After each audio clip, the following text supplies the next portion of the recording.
Baik,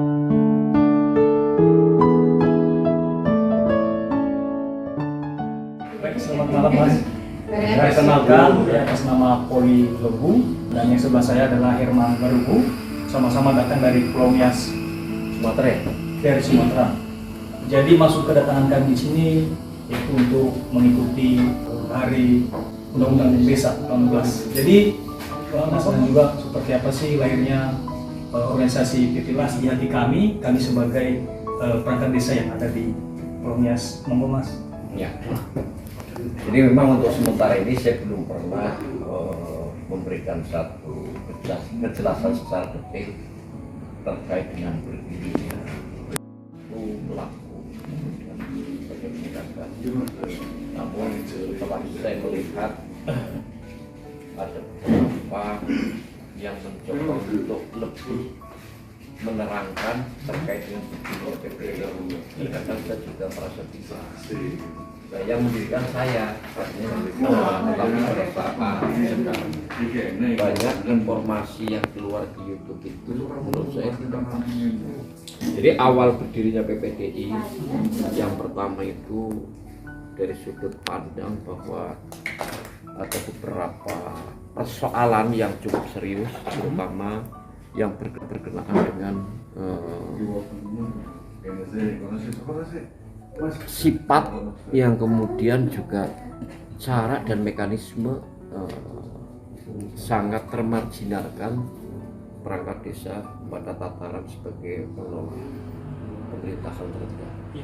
Kemudian yang kedua juga ada diskriminasi menurut saya, sehingga waktu tahun 2006 saya didaulat sama teman-teman di Kecamatan Pakah, salah satu Kabupaten Tegal, yang kemudian difasilitasi oleh Pak Camat. Kemudian pada saat itu menyepakati untuk mendirikan paguyuban. Paguyuban Perangkat Desa Indonesia, bukan PPD, tapi namanya PPD. Cikal bakal PPD itu berdiri di Kabupaten Tegal, yang kemudian kami mencoba untuk kembangkan pada regional Kabupaten Tegal. Nah, setelah itu sudah berdiri kalau nggak salah itu April 2006, kalau tanggalnya kalau nggak salah itu tanggal 17 April 2006, itu namanya adalah PPD, ya, Persatuan Perangkat Desa. Jadi tidak ada Indonesianya.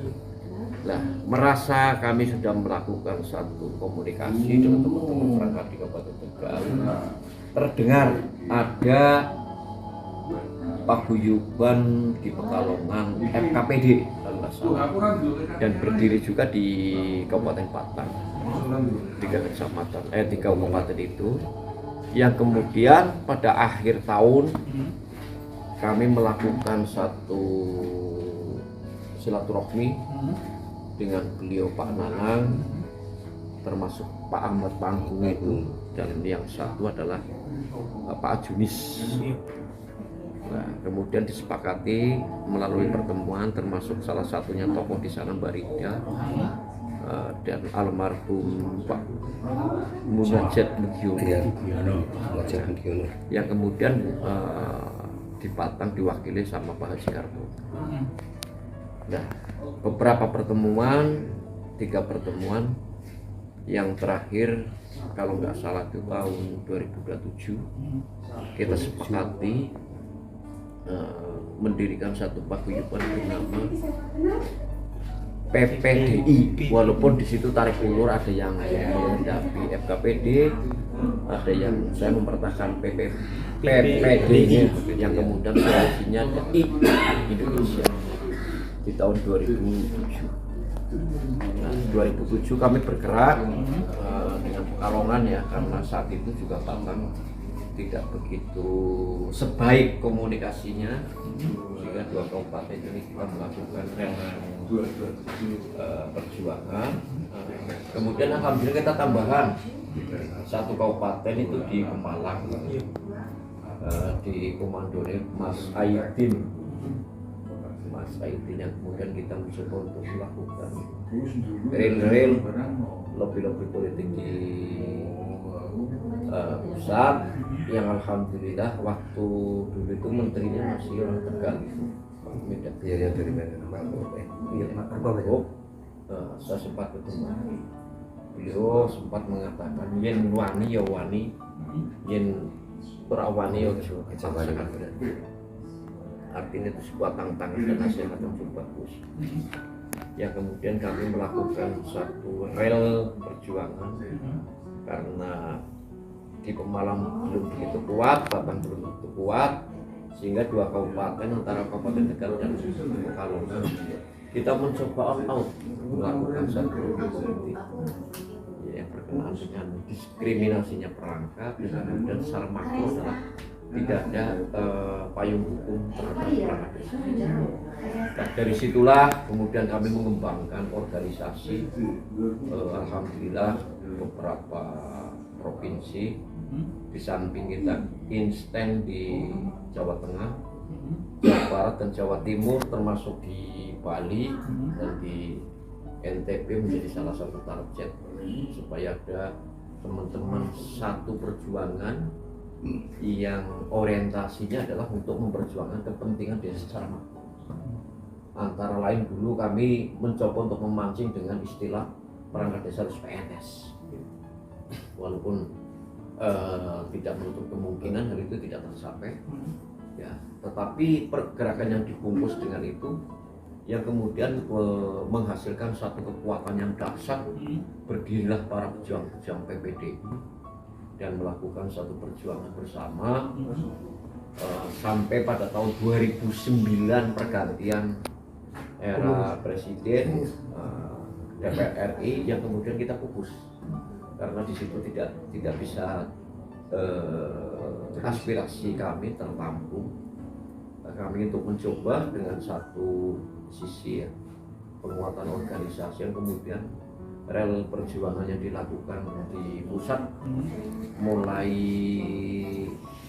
intens. Kebetulan kami dapat beberapa tokoh-tokoh yang cukup mampu untuk bergerak, seperti di Wonogiri itu yang namanya Pak Widi Hartono, kemudian Pak Mukroni sendiri ini ya, walaupun baru beberapa tahun jadi perangkat desa, tetapi kami ajak karena saya melihat dia punya, kemudian sampai ke yang namanya Bambang Masidi yang kemudian sempat juga menghadirkan Mas Anggito, Pak Budi, dan semuanya ini yang kemudian saling erat melakukan satu perjuangan. Walaupun yang namanya organisasi ini pasang surut ya, yang lain itu bergerak secara maksimal, yang lain sedikit lemah. Karena saya mengetahui persis saat itu dia punya alasan yang cukup prinsip, alasan yang cukup urgent.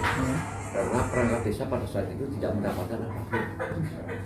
Jadi yang namanya perangkat desa itu hanya bekerja untuk melayani masyarakat tanpa ada satu kesejahteraan yang diperoleh oleh pemerintah sebagai hak perangkat jasa, sebagai upah dan sebagainya.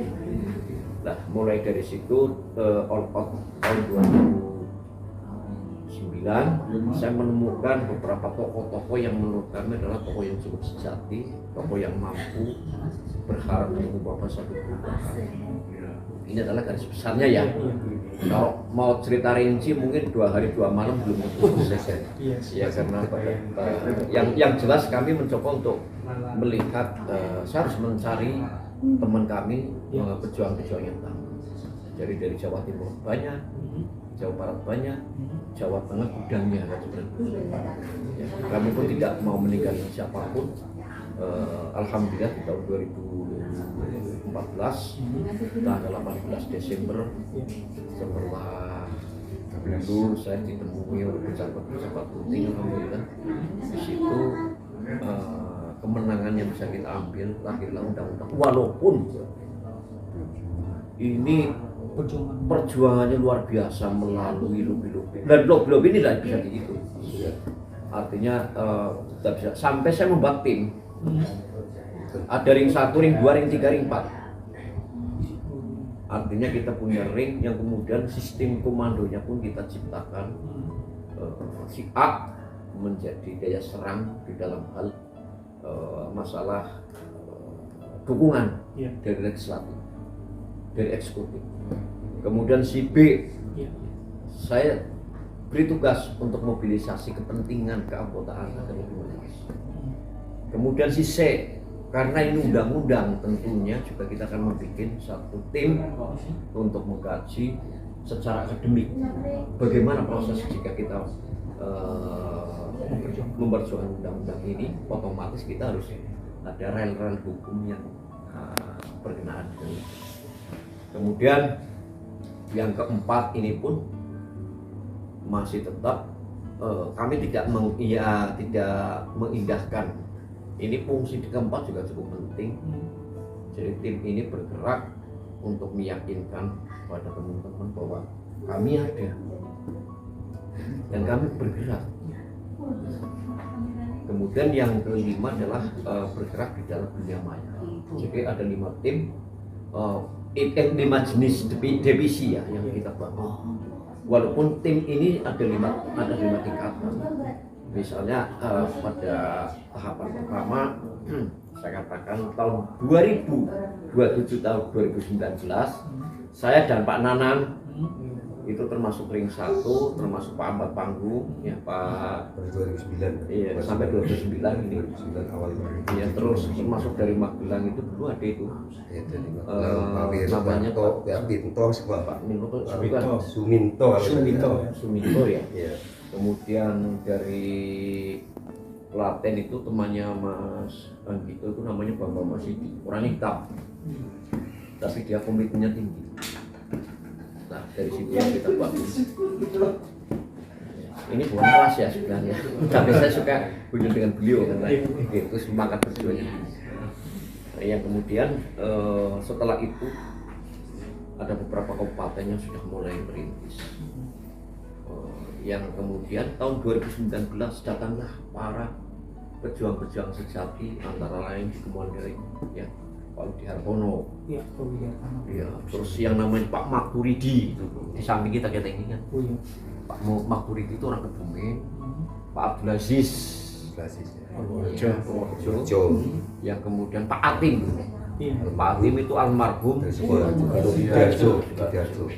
Jadi di Kabupaten Tegal ini juga ada beberapa orang termasuk Pak Dikur Widiantoro yang juga dia seorang pejuang sejati walaupun pada saat ini sekarang nasibnya terkabung-kabung, tetapi saya perlu apresiasi beliau dalam hal ini sebelum itu seperti itu.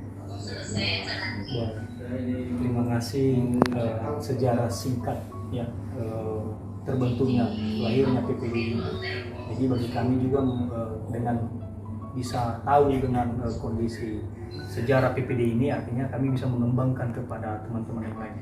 Lalu seiringnya juga berjalan ini mungkin ya sedikit-sedikit tidak masalah ya, karena juga kami juga melihat bahwa ada 2 organisasi yang berbeda, tapi maksudnya dalam hal ini kan tentu dalam organisasi itu pasti punya misalnya dalam hal ini Mars, tentu logo yang mungkin ada ya. Tentu ini juga perlu juga penjelasan juga apakah juga kita yang 2 organisasi ini juga masing-masing punya Mars tersendiri supaya jangan nanti ada orang yang mengklaim bahwa ini Mars ini. Jadi perlu juga ketegasan karena juga kami adalah juga bagian di dalam organisasi PPDI dan ketegasan Mas. Jadi gini, kalau terkait dengan logo, saya dulu pertama kali menginstruksikan untuk membuat logo pada Pak Iwan ya, Budi Santoso. Sekarang sudah tidak jadi praktis. Dia juga pahlawan. Yang kemudian di tengah-tengah itu karena sistem komputerisasi kita pertegas, artinya pertegas ada perubahan sedikit. Ini pun berdasarkan musyawarah bersama dan masih tetap mengkaji pada satu produknya Pak Iwan. Ya, artinya di situ sudah disepakati, saya juga merasa serg yang artinya cocok dengan logo itu. Jadi proses sejarah untuk membuat stempel itu yang memiliki sejarah cukup penting adalah Pak Iwan. Pak Iwan. Nah, sementara ini banyak yang mengaku saya yang bikin. Saya terkadang juga saya pelaku ini. Kok kenapa mereka yang bisa mengatakan begitu? Ya, kami yang selaku pelaku sejarah juga belum pernah mengatakan lagi, baru kali ini kita buka. Nah, itu sekedar untuk masalah stempel. Kemudian kedua itu persoalan yang ditanyakan adalah mengapa ada berapa. Ini bukan dua mas, ada tiga. Ada tiga. Yang satu kalau sekarang ya, setahu saya itu ada PPDRI, ada DPN, PPDI, ada PPPD. Nah, kalau kita tarik lurus, saya selaku salah satu penggagas lah. Saya tidak mengaku 100% itu, tetapi saya dipercayakan untuk teman-teman untuk lebih mengembangkan PPT. Dan alhamdulillah sudah bisa kita kembangkan. Tetapi yang namanya organisasi itu wajar karena di PPPD ini bukan sistem komando, bukan sistem perusahaan, tetapi semua teman-teman itu punya pemikiran bagus ketimbang saya itu loh. Ya artinya kita harus mampu mentelaah segala sesuatu yang berkenaan dengan aspirasi, yang kemudian yang berkenaan dengan mekanisme perjuangan. Ini harus dibicarakan secara utuh. Karena segala langkah kita ketika salah ini fatal. Nah, dari situlah setelah saya lengser menjadi ketua umum PPPDI, walaupun jalan keluarnya saya pertama dan menjadi ketua kabupaten. Kedua saya menjadi ketua provinsi. Satu periode saya menjadi ketua PPPDI nasional. Karena memang artinya dari awal kami yang selalu berada di depan, dipercayakan sama teman-teman berada di depan. Nah, setelah saya pergantian, saya sudah wanti-wanti bahwa organisasi ini tidak boleh pecah dengan alasan tidak kondusif ataupun alasan bahwa kami merasa pengurus, sehingga masukan-masukan yang lain nggak perlu. Kami adalah organisasi, perlu dibicarakan secara maksimal, secara matang, bagaimana strategi kita untuk memuncak. Dan pasca ini pun sebenarnya undang-undang sudah selesai. Artinya PP sudah selesai, saya dilibatkan juga di PP, di undang-undang tentunya kita cukup all out dalam satu perjuangan itu dengan teman-teman yang kebetulan dulu sebelum undang-undang desa ini disahkan, prosesnya cukup panjang. Ada DIM, daftar induk masalah, ada interdet, ada harmonisasi, ada sinkronisasi. Tetapi itu adalah mekanisme. Yang lebih penting bagaimana caranya kita mendapatkan simpati dari wakil-wakil rakyat itu, dari eksekutif kita. Sehingga dari sekian ratus DPR kita minta satu persatu supaya tanda tangan setuju. Jadi DPR itu se-Indonesia loh. Artinya se-Indonesia harus semua setuju. Termasuk fraksinya harus setuju. Di luar dari itu partinya harus setuju. Ini satu sisi loh di DPR. Kemudian di eksekutif pun sama. Kita melakukan rel-rel lobby-lobby politik ya, supaya hal ini bisa tercapai. Ya kami punya tim tersendiri yang menurut saya adalah cukup handal. Kebetulan saya percayakan waktu itu pada Mas Widi, itu yang sekarang jadi ketua DPR kan? Ya Pak Widi, ya, sekarang jadi ketua DPR. Saya tugaskan dengan Pak Angto, Pak Muroni, kemudian Pak Maturidi, Pak Budi Boyolali, Kristanto, kemudian Kebumen, termasuk Wonosobo lah, saya nggak mau mengingatkan Semarang, ya Semarang. Nah itu kami tekankan supaya selesai untuk meminta tanda tangan. Jadi kita membuat tim besar yang kemudian kita uber semua wakil-wakil rakyat kita, terutama adalah yang ada di Indonesia, dimanapun berada. Nah, dari situ kita kembangkan juga. Setiap daerah, tim itu nanti mempercayakan satu untuk memberikan satu informasi pada DPR agar bisa memahami, yang kemudian tentunya mampu untuk membuat satu produk undang-undang. Karena sangat pesimis, desa itu di luar dari ketatanegaraan. Karena di Undang-Undang Baik Nomor 1, 75, 22, 33, ya semua undang-undang itu adalah hanya selesai pada tataran pemerintah daerah. Nah, ini harus merubah ketatanegaraan yang lebih luas. Ketika Undang-Undang 33 kan harus disempurnakan, yang kemudian dipecah menjadi 3 bagian tersendiri. Undang-Undang ODA, Undang-Undang Pemilu Kada, yang ketiga adalah Undang-Undang Desa. Jadi sekaligus 3 ini. Sekaligus 3. Iya, sekaligus 3. Dan ini kita juga harus menyesuaikan kan pola pikir kita dengan apa yang ditindak oleh tata negara, yang kemudian proposisi hukumnya seperti apa, yang kemudian sisi lain secara fisiologisnya seperti apa terhadap undang-undang yang terkait submaterinya seperti apa. Kita juga berpikir ke arah sana. Artinya bahwa undang-undang ini harus benar-benar menjadi keamanan ya bagi perangkat desa dan rakyat Indonesia, terutama dari desa. Undang-undang ini harus bersifat prinsip open legalitas, benar-benar ini harus ada. Nah, kesepakatan ini sehingga kami sampai dibantu oleh beberapa dewan yang nekat juga itu sampai ini daerah ya, kita kesempatan daerah itu udahlah, undang-undang harus ada apapun resikonya. Itu berjam-jam dulu.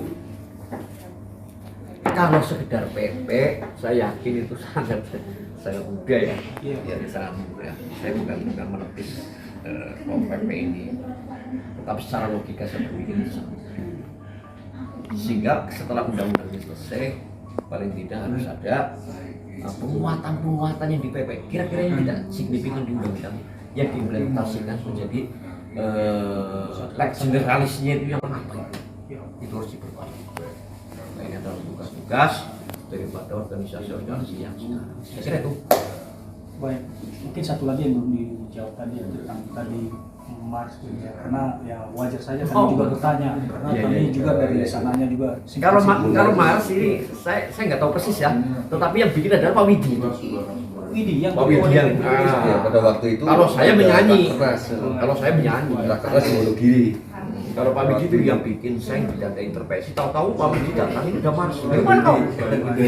Bikin katanya. Ya sudah, artinya ada inovasi. Berarti Mars yang beredar sekarang itu adalah Mars yang dibikin oleh Pak Widi yang sekarang kami pakai. Saya mencoba untuk berbicara apa ini. Baik.